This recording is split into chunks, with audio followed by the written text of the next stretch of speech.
You're wanting the rapturous. I wasn't good enough. Anymore. Typical frontman, always wanting more from the crowd. Welcome, James. It's so good to have you with us. Cheers, no, this is amazing. Thanks for moving everything that you do to come here, and this place is cool. Well, we had to because you have been so busy of late. Has it been a bit of a whirlwind for the Twilight Sad? Aye. It's been very busy. Aye, so much so my brain's melted. It happens, it's fine. I was never really there anyway, so it's fine. No, it's been amazing. When did the record come out? January. It's been an amazing 6 months, nearly. Yeah, it is 6 months, it's June. That's top maths. Yeah. In action, James. I've got foundation maths as well. There you go, Coast Academy. Look at me now. You're really putting it into action. Yeah, it's been amazing. It's been sometimes been quite overwhelming at times, but there's been a genuine feeling of warmth towards what we do, and I don't know, you have your ups and your downs. It's not all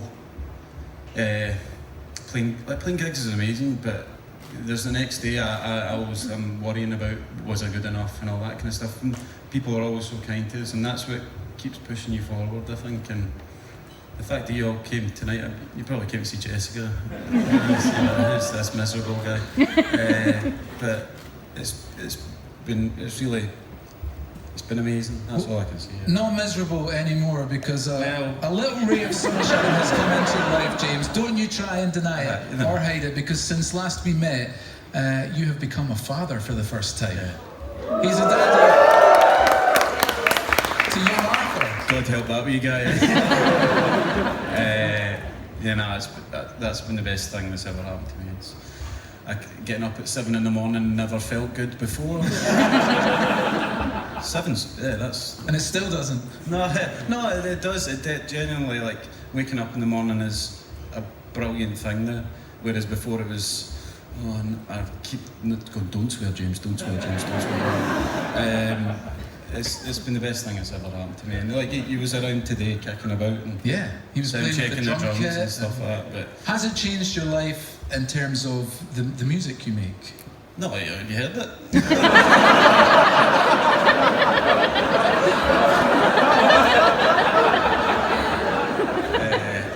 There's no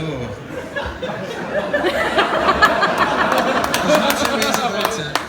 It's just the same Twilight Sad. Yeah, I mean, I wrote it before he was born. I always think with music, I kind of play. I don't play on it. I do kind of go for the darker kind of side of stuff, but I always think there's a lot of hope in what we do as well, and I think everybody has their ups and downs, and he gives me the up at the moment, you know, and this sounds like an ecky, sorry.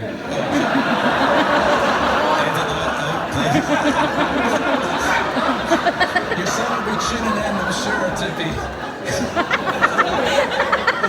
hearing his dad's thoughts. I'm basically going to tell him growing up, don't be me. Well, I think moving swiftly on from good parents, just all the gigs you've been out playing, recently with The Cure in Dublin. Yeah. How was that? I saw on your Twitter you were saying it was one of the best shows you've done. It was brilliant. Like, I kind of hold a kind of special place for Dublin because my grandmother was born there, so it always feels nice playing there. But playing in front of a castle's quite weird. Playing in front of lots of people's quite weird. Playing when Robert Smith's standing at the side of the stage is quite weird. Playing for 30 minutes meant that we could only play about 2 songs anyway.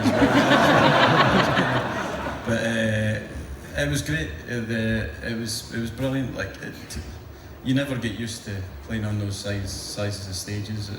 And I know it's been talked about a lot, and there's this word mentorship being mentioned when it comes to The Cure, but is it fair to say that they did change the course of the Twilight Sad story? 100%. I don't know why he picked us. He could have picked there's so many bands out there, and everybody's out there trying to do it and trying to make music and try to make, I don't know, just be able to keep doing it. And Robert saw something in what we do, and he didn't just like help us out a little bit, he's still helping us out. He's like asking us to do big gigs in Dublin and Houston as well, and just helping us with the new songs. We send them to him and he rated them all out of 10, and that wasn't terrifying. Imagine sending your beloved song to somebody who's the best songwriter in the world, and then he goes 8 out of 10, you're like, yeah. At least you've got good math skills. I know. Kilsyth Academy. Actually, Banton Primary was better, to be honest.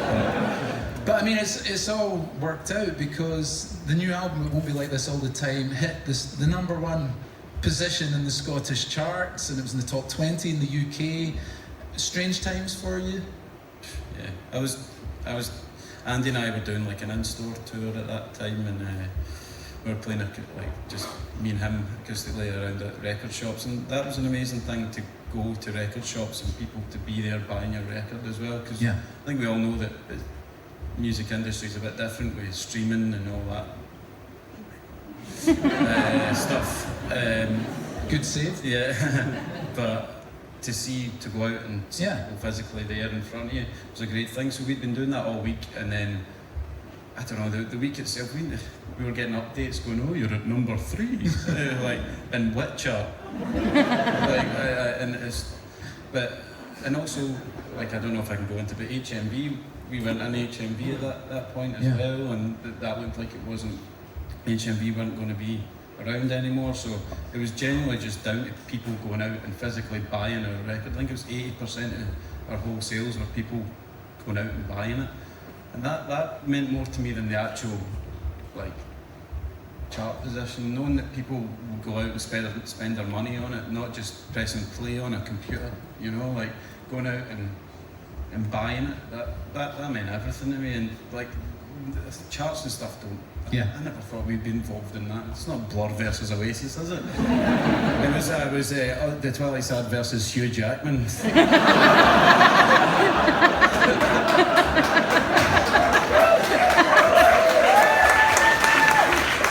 beat us. Not in Scotland, though. Yeah, we have the greatest showman standing right here.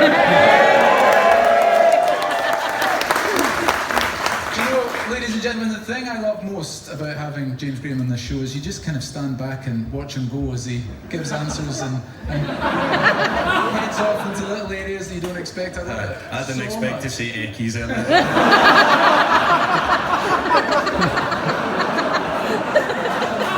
But you did. That's the thing. Just as well as getting edited, Tune in tomorrow night to see what makes the cut.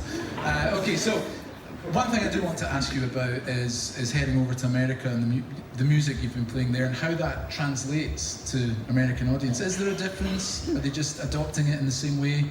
Don't take Yankees. Too expensive. It's got weed culture. No. This is a very dangerous road to go down. I'm going to ask that question again. See where it takes us. Yes. One thing I wanted to ask you about was heading over to America and playing for audiences there. How does that translate when it comes to the music of the Twilight Sad?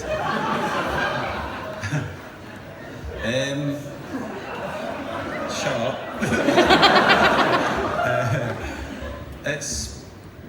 I mean, like, for any band to get the opportunity to go over there is a massive thing. That's been probably 12 times. We're not number 1 in America, I'll tell you that. Tacoma. I know some people that are there, which was good. Like, I'll go into that later. But to know that you can go somewhere, and if somebody across an ocean knows who you are and what you do and knows your songs, and so there was a group of people that travelled possibly nearly to most of the gigs there, and that was 3 weeks of touring. We were in the back of a van for 9 hours a day, so they were doing the exact same thing as us. So to know that there's that passion for what we do over the other side of the Atlantic, geography. Kilsyth Academy? Mrs. No, I can't remember her name. Simple. But it's it's an amazing feeling. It's tough. It's like I don't want to be like, oh, woes me. It's 9 hours in a van with those guys. It's not brilliant. And Catherine Joseph, I know she's in there as well. That was even worse. I actually saw you tweet about that. You were full of praise for Catherine, who you took across America with you to open for you. She said it's been brilliant, but she won't shut up in the van. She's right behind me. James, we're doing this picture. It's great, Catherine.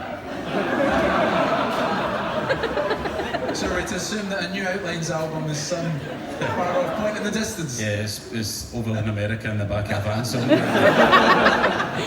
But I genuinely feel very lucky to be able to go there and do that. I mean, you've been over yourself, and it's an amazing thing. And anywhere we go, I don't expect anybody to be there. So if there's 10 people there, then we'll play as hard as we can. Play as hard as we can. That's a weird thing to say. Play as well as we can. We get exactly what you mean, and I think there's a few more than 10 of us in this room tonight. We're very, very excited. A few live things coming up that we should mention. The 16th of August at Bellahouston Park with Mogwai and The Cure as well. Then September 21st, Aberdeen Music Hall, part of the True North Music Festival with Aidan Moffat and R.M. Hubbard. Lots of great things to look forward to. But we have you here and we have you now, so I think the time is upon us if you're up for it. Ladies and gentlemen, Mr. James Graham.